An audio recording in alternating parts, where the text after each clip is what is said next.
अस्सलाम वालेकुम, काका's गार्डन में वेलकम। मैं हूँ काका। ये देखिएगा, छोटी सी बात करनी है आपसे। ये अमरूद है, जाम भी बोलते हैं इसको, और पेड़ पे लगा हुआ और आप इसको खुद निकालें। ये देखिए, ये कहते हैं ये तो कितना ज़बरदस्त लगता है। बस ये मैसेज देना था कि कोई एक पेड़ उगाइए और खुद इसको निकालिए।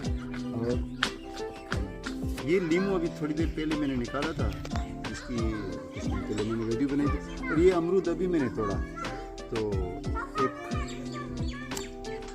वाह, इतना ज़बरदस्त मीठा। और यकीन करें, आप जब पेड़ उगा के खुद खाएं, निकालें, क्या मज़ा है। Thank you for watching.